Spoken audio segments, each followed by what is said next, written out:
കുട്ടികൾ എന്ന് പറഞ്ഞാൽ അവരൊരിക്കലും പൂർണ്ണരല്ലല്ലോ. അതെ അതെ, അവർ മനുഷ്യരായിക്കൊണ്ടിരിക്കണം. പക്ഷെ അധ്യാപകർ അങ്ങനെയല്ല. അപ്പോൾ സമൂഹത്തിൽ അധ്യാപകർക്ക് നമ്മൾ കൽപ്പിച്ചു വെച്ചിരിക്കുന്ന ഒരു ദിവ്യ പദവിയുണ്ട്. അത് ഇങ്ങനെയുള്ള സാഹചര്യങ്ങളെ വളരെ മഹത്വപൂർണ്ണമായി ഡീല് ചെയ്ത് ഇടപെട്ട് ആ കുട്ടികൾ എന്ന് പറയുന്ന വലിയൊരു സമൂഹത്തെ സോഷ്യലൈസ് ചെയ്യുന്നതിന് സഹായിക്കുക എന്നുള്ളത് കൊണ്ട് തന്നെയാണ്. ആ ഒരു അതിന് മുതിരാതെ ഇത് വീഡിയോ എടുത്ത് പ്രചരിപ്പിക്കുക എന്ന് പറയുന്നത് കൃത്യമായിട്ടും ഒരു കുറ്റകരം തന്നെയാണ് മനസ്സിലാക്കുന്നത്. അതെ, കുറ്റകരം തന്നെയാണ്. അതായത് സോഷ്യൽ എഞ്ചിനീയർ എന്നാണ് ടീച്ചേഴ്സിനെ വിളിക്കാറ്.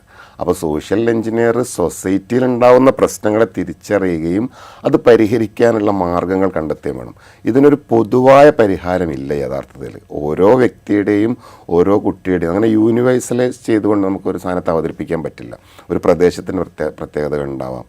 അപ്പോൾ ഒരു പക്ഷേ ഈ കുട്ടിയുടെ വരുന്ന സാഹചര്യം, കുട്ടി വരുന്ന വീടിൻ്റെ സാഹചര്യം, അതൊക്കെ പ്രശ്നം ഉണ്ടാവാം. ആ പ്രശ്നത്തെ മനസ്സിലാക്കി പെരുമാറുക എന്നത് മുതിർന്നവരുടെ ഒരു ഉത്തരവാദിത്തമാണ്. അത് അധ്യാപകരുടെ മാത്രമല്ല, രക്ഷിതാക്കളുടേതുണ്ട്, പിന്നെ സമൂഹത്തിൻ്റെതുണ്ട്, നാട്ടിലുള്ള മനുഷ്യരുടേതുണ്ട്, മുതിർന്നവരുടെ എന്ന് ഒറ്റ വൃത്തത്തിൽ ഒരു അമ്പർലയ്ക്കകത്ത് നമുക്ക് അതിനെ പെടുത്താൻ പറ്റും. മുതിർന്നവരുടെ ഉത്തരവാദിത്തമാണ് കുട്ടികളെ എന്താണ് ശരി എന്ന തിരിച്ചറിവുണ്ടായി കൊടുക്കൽ. ആ ഉത്തരവാദിത്വം നിർവഹിക്കുന്നില്ല എന്നത് ഇന്നത്തെ സൊസൈറ്റിയുടെ ഒരു പ്രശ്നമാണ്. രക്ഷിതാക്കൾ പറയുന്നത് ഞങ്ങൾ പറഞ്ഞിട്ട് യാതൊരു കാര്യമില്ല, അധ്യാപകർ പറയുന്നത് കുട്ടികൾ കയർക്കുന്നത് കണ്ടില്ലേ, ഞങ്ങൾ എന്ത് ചെയ്യാൻ പറ്റുമെന്ന്. പിന്നെ ആരാണ് ഈ സൊസൈറ്റിയെ ചേഞ്ച് ചെയ്യുക? സൊസൈറ്റിയെ ചേഞ്ച് ചെയ്യിപ്പിക്കേണ്ടതിൽ ഏറ്റവും പ്രധാനപ്പെട്ട ഘടകങ്ങൾ നമ്മുടെ ഒരു സംസ്കൃത ചൊല്ലുപ്രകാരം മാതാ പിതാ ഗുരു, അവിടെയാണല്ലോ ഒന്നാമത്തേത് മാതാവും പിതാവും, അതോടൊപ്പം മൂന്നാമത്തെ ആളായിട്ട് ഗുരുവും വരുന്നു. അപ്പോൾ മാതാവിൽ നിന്ന് തുടങ്ങേണ്ട ഒരു വലിയ ഉത്തരവാദിത്വം പുതിയ കാലത്തുണ്ട്. പാരൻറ്റിങ്ങിൻ്റെ ഒരു വലിയ ഉത്തരവാദിത്വമുണ്ട്. ആ ഉത്തരവാദിത്വം മുതൽ ഏറ്റെടുക്കണം. അതിലൊരു പ്രത്യേകത എന്താണെന്ന് വെച്ചാൽ ഇപ്പോൾ 2024 ഓക്സ്ഫോർഡ് ഡിക്ഷണറിയുടെ വേർഡായിട്ട് സെലക്ട് ചെയ്ത ബ്രെയിൻ റോട്ട് എന്ന് പറഞ്ഞൊരു വേർഡിനായിരുന്നു. ഈ ബ്രെയിൻ റോട്ടും ഇതേപോലെ സംഭവിക്കാവുന്ന, ഏറ്റവും കൂടുതൽ സംഭവിക്കാൻ സാധ്യതയുള്ളൊരു പ്രായം കുട്ടികളിലാണ്, മുതിർന്നവരിലില്ല എന്നല്ല.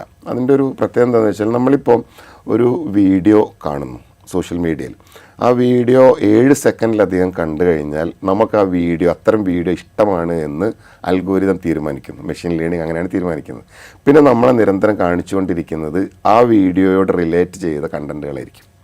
അതൊരു 10-14 വീഡിയോകൾ നമ്മൾ കാണും. അപ്പോൾ നമ്മൾ ഒരു കളവ് കാണുകയാണ് എങ്കിൽ 14 ആവർത്തിക്കുന്ന കളവായിരിക്കും നമ്മൾ കാണുക.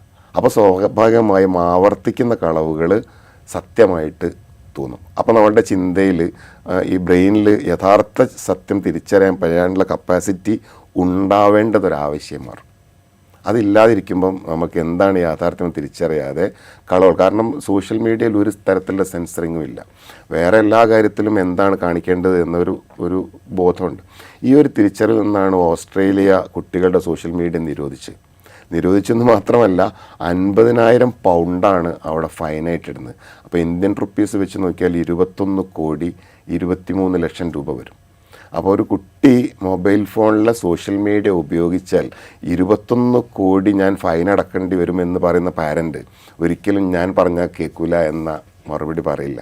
അപ്പോൾ നമുക്ക് പറ്റാഞ്ഞിട്ടല്ല, അത് പറ്റണം എന്ന ബോധം നമ്മളിൽ എത്താത്തതാണ്.